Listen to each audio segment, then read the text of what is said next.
Hello everyone and welcome to Maple Leaf Reviews. I'm Jeffrey Weber and today I'm joined with a special guest. I'm David Minkin. Thanks for having me, Jeffrey. No problem. And David, you also have your own YouTube channel as well. I do, but it's not as active as yours. So sometimes I gotta jump in on other people's channels just to make my voice be heard. Yes, so I'm happy to have you today. We're going to be doing a before and after where we're going to take a look at a game before and after our very first play, giving you our expectations and then first impressions. So today the game is going to be Rajas of the Ganges.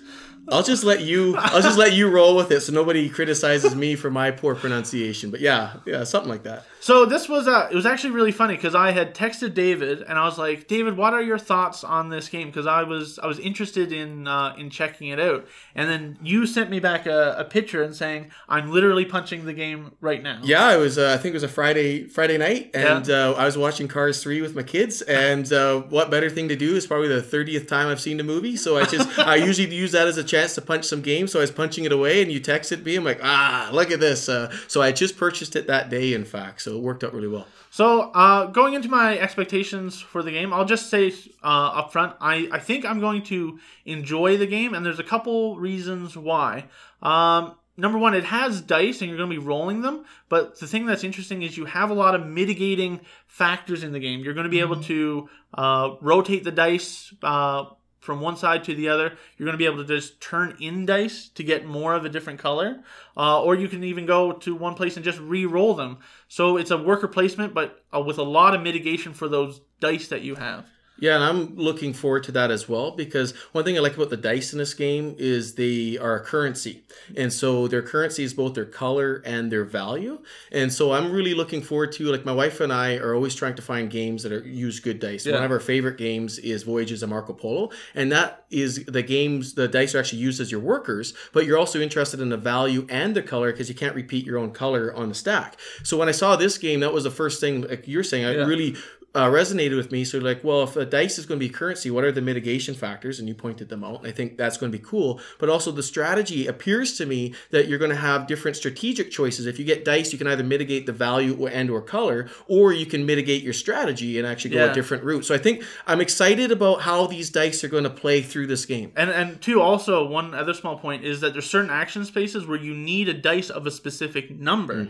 So you need a 1 to go there, or you need a 2. It's not simply, oh, I have a 6, I can do anything with this 6, and I have a 1, I'm more limited. No, there's specific spots that need a specific number, so there's a use for every dice regardless of what it rolls. The other thing that I think was interesting too is it has a dual kind of victory point track. You have money going around one way and you have fame going around the other way. So the end game is going to be triggered when you kind of crisscross those. So it's going to be an efficiency building engine of producing either money or fame, and who can do that faster and more efficiently to kind of trigger the end of the game. But the fact that they're meeting, I thought that was a neat idea. Yeah, it's funny, we were chatting about this before we got on camera, and I personally find the track to be a little gimmicky, and I'm all for gimmicks in board games, don't get me wrong. Like, I think it's really cool, and this is one of the things that kind of drew me in first. I thought it was kind of neat, but when I laid out the game for the first time, I looked at it, go, okay, well, the ratio of fame to money is 2 to 1. Yeah. So then when you actually look at the track, conceivably what you could do is, instead of having these 2 tracks that come and meet, you could make one track that goes out to 121, which is kind of how the track is laid out here. And then anytime you get fame, you get 2 points. And then every time you get a buck, you get 1 point. And it's kind of the same thing. But then you made a good point about the actual bonuses that are unlocked in the different tracks. So yeah, each track has bonuses that you're going to unlock as you pass different points. So if I build an engine that's just, say, focusing on money, I'm going to be missing out on those fame points. But I might be able to build an engine that focuses on money better, whereas if I try to do a little bit of both, it might not be as efficient for me to get both sets of bonuses going around. Right. And what's also cool about this is one thing that I'm looking forward to is whenever you're doing a worker placement game, what's one of the first things you want to be focused on is how do I get more workers? Because that gives me more actions. And these 2 tracks actually are an way that you can unlock 1 worker on the money track and 1 worker on the fame track, as well as another worker on the river. But so maybe I shouldn't have said gimmicky, because there is some functionality to these 2 different tracks, which you pointed out. And I'm looking forward to exploring that functionality, because I think what's going to be interesting about this game is since you can unlock these bonuses, how can you get to that bonus to unlock it to do something critical during that turn? And I'm looking forward to see how these thing combos. Yeah, the comboing nature, and two, the other thing that kind of sold me on the game when I noticed this aspect in watching a video about it is you have your own player board, and you're going to be putting out these kind of different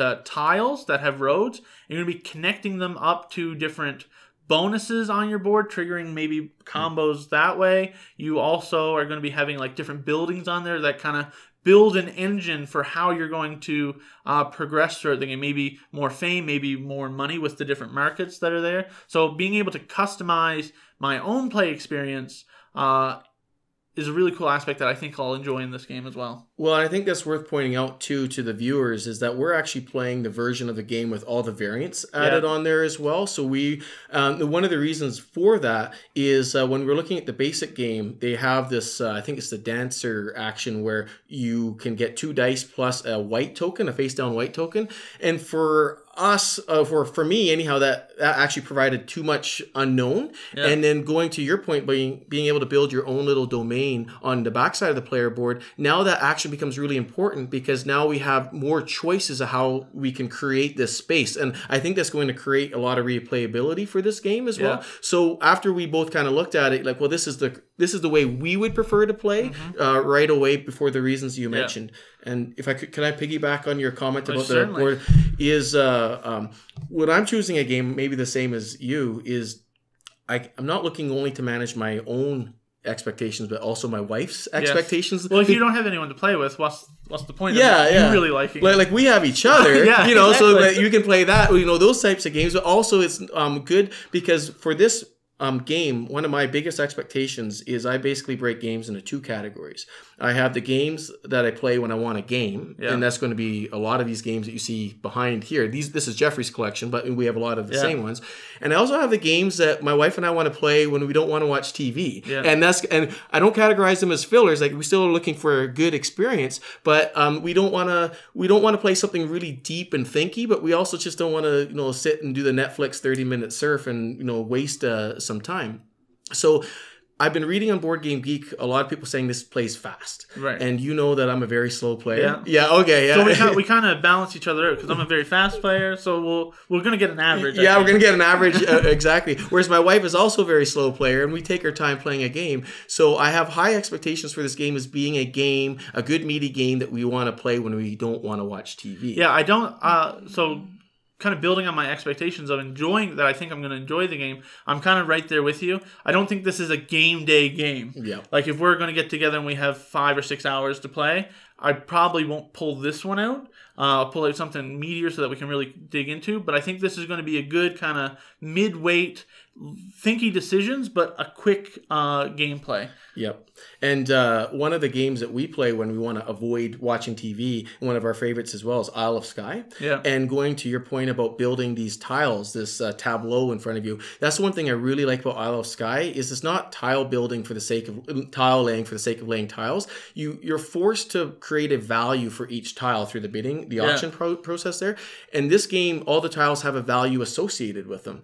And I think that's really cool because again, now the value is not just the tile, the cost of buying the tile. Then I also got the spice markets. I got the temples. What's actually on the tile. And then how you've crafted your board and how I'm going to connect all that together. So now you're actually even looking at the connections of these tiles because they're not all the same. So it's tile laying with purpose and with a cost associated with it. And that's what's really exciting me about this component of the game, just like you.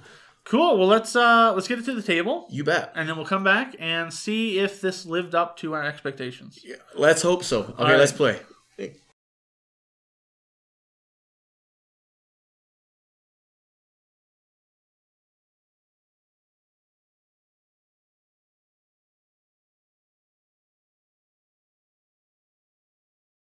Hello, everyone, and welcome back. We just finished playing Rajas of the Ganges. Again, I'm going to leave this one to you. You'll just not say the name of the game through the entire video. Yeah. So we played it 2-player, and it took us 44 minutes. We also, like you mentioned in the before, we played the advanced variant with also the module where you put out those random boat river tiles as well. So it was still a very fast game. I'm pretty sure that me and my wife could play it in half an hour. More like 15 minutes. Yeah. So I was actually going to say, I was going to go the reverse joke. If it took you and me 44 minutes, my wife and I would probably hit it in just over an hour. Right. Yeah. But even in that 44 minutes, there were still a few turns where I was spending quite a bit of time thinking about what I was going to do for my action. I haven't felt that much AP in my first play in a while. Yeah, like I actually felt like I was you watching me on a normal turn. But yeah, like there was every turn, there was a lot. I'll usually judge a game by how much I enjoy it by how much either I swear under my breath, swear at the opponent in a good way, of course, or just talk like when you're kind of frustrated and when you start to. And I noticed that you were doing that, as was I. But there's when you're trying to like. It doesn't take a lot of effort to decide what your decision tree is each turn, but then trying to figure out which is the most efficient one. Right. There's clearly a best action for me to take. Yeah. What am I going to do, and how am I going to do that? One thing that I like in my first play of a game too, and I experienced this here, is when I feel horribly inefficient at the game, and I felt horribly inefficient. The game kind of scores weird too. Like you had 1 point at the end of the game because of how the tracks meet, and I had minus 16 points. So that just kind of goes to show how inefficient I was being. But maybe we should also preface that by saying is maybe other people score it differently. Like back to like our before we were talking about like since each fame is essentially worth 2, maybe we score it by multiplying our final fame by 2. So then I'm minus 32 now. Well, no, but like actually giving yourself a positive score so that feels good. So you still use the same end game trigger, but then for putting your final score. So the final score will always be like around 121 for the winner, but then you could judge it that way. So yeah, I really liked that aspect of I felt like I couldn't figure out what I needed to do in the game in the first play. Like I think that I could play it a few more times and still try and figure out the efficiencies here and there to make myself feel like I'm getting more accomplished. Yeah, and I had a disclaimer here. I actually had a bit of an advantage over Jeffrey on this because my son and I took out the pieces and we pushed them around. Yeah. And I actually had a real opportunity to study the board before our play. And going in, I knew that there was that market space, the assorted market space right in the middle of the board. And to me, that seems like a really powerful space because it doesn't require die to use. So going into this game, I said, right, what I'm going to do right away is since money counts both for the end game victory and is also used to pay for things in the game, how do I get that as fast as possible without burning up the other currency of dice? So then my whole strategy right away was I need tiles with all 3 goods on them right away so I can start maxing that. Yeah. And then I started doing that, and then that's when you caught on and said, hey, wait a second, get out of it. I need to use this. Yeah, and right away I was getting $7 to $9 using that. And so my question for you, Jeffrey, is do you think that this provides a bit of an opening script to the game? Well, I think that it definitely felt like it put pressure on taking that first player marker, so then you can guarantee to take that action. But if you're spending time taking that first player marker, you're spending a dice, and it has to be a 1 value die to do that. So there might be a little bit of give and take there, but it's always a good action if you're the first player, I feel, to go and take that action. Because like you mentioned, dice are your resources, and you don't need to spend a dice to take that action. I think that might be the only action on the board where you actually get a benefit without having to spend a dice, other than specifically taking an action to get a dice. Correct. Yeah, because even the quarry action, when you go to build, although it costs you $1, you're still spending dice on the backside to actually build the tile. And you may then combo that nicely with some of your tableau, where you can actually get your dice back if you got the 2 dice symbol, and that might segue in nicely with, or when you earn money on those, say you got some market tiles that you can work up and you get the actual money bonuses. And that's the other thing too, going back to when after studying the board, you were talking earlier about these bonuses that you unlock as you go. To me, it seemed as well on the money track, at least during the game, originally at the beginning, the bonuses from the money are more beneficial than the bonuses from the fame. So that was another reason why I wanted just to focus on markets and money right away. And again, so you start thinking, so flip side is, well, what does a strategy look like to you that's fame based, where you're getting all fame? Like, what does that look like? Yeah, because fame is 2 to 1 basically for money. So you could move up the zip around faster, but then you aren't unlocking maybe as powerful bonuses. Yeah. Yeah, I think there's definitely some stuff here I'd like to explore more with future plays. And I mean, that's always good when your first impression is that you want to play again. And I would definitely play this game a few more times. But it kind of fit right in with my expectations that it was kind of a mid-weight kind of feeling of a game. I don't think it'll be the game day experience, but still an enjoyable one. And you can play it quickly. Like, I mean, with this being like our first real play of like the advanced game, we could probably get this done in like 30 minutes. Whoa. I think 44 is going to be it for me. But no, on your point though, is like, and to preface this, for you, right? Yeah. You know, for other people out there like that don't like games that are as heavy or as in a deep end as what you like, this would be a perfectly enjoyable game for the game night. For me, my expectations coming in were extremely high because I wanted this game to be a I don't want to watch TV game, right. And the time frame that we got it done in tells me I think it's going to be with the decisions that it has. So that is fantastic because I still have Voyages of Marco Polo as my I want a game, and then this will be something that gives me a really great feeling and a lot of these similar characteristics I talked about in the before for the we don't want to watch TV style game. So I'm excited to play this with my wife, and I think it'll meet her expectations too because of the dice management. Right. What was also interesting I found about this game was we could tell how efficient or inefficient people were based on those palace actions that you're taking. Yes. The bottom palace actions where you basically can take a die or trade a die for 2. I think I took that once. Yeah, because you're essentially just netting 1 dice, and I took that a lot, but because I wasn't comboing things together elsewhere to kind of replenish my dice supply. So I was running out of dice and just spending actions to get dice, whereas you were getting dice as you were taking actions. So that's kind of where I want to try and get that efficiency built into my play. But yeah, overall, I enjoyed the play and be willing to play it again. Well, I got some final questions for you, Jeffrey. Questions. Yeah, is that okay? That's okay. Jeffrey, seeing that I'm a guest on his page, on his channel here, I decided to do some homework here. So in terms of actually interaction between you and I, player interaction. A couple notes that I kind of was thinking about was there's the obvious worker placement interaction that occurs. I'm taking this action, I'm blocking you from doing it. So that we already talked even about the assorted market goods. But I also found that what was really cool that presented itself here that I didn't think about when we were looking at the game the first time in the before was paying attention to what the other player was collecting in terms of color of dice. Especially for building those tiles. If you see I got a lot of blue, okay, maybe you might not get the blue tile that you want. Yeah. So I'll focus on another color. So, and I felt like during our gameplay, because when I saw you starting to build up one color, I'm like, okay, fine. I kind of got scared and then scampered off someplace else where I could still just pick stuff up. And so I thought, so how did you find the player interaction? I found in the beginning of the game, it was a little bit more, especially when we're closer on that river track. Right. Maybe you're on a space that I want to take. Right. But at the end of the game, as we're further apart on the river, there wasn't very much player interaction there. And specifically, maybe some of those character action spaces, especially the 2-value die, where you can spend a 2, get 2 new dice, and get one of those tiles, offering tiles that you can place out. That one I wanted to take it, but you had taken it before me. And then there's just kind of efficiency, I think, interaction.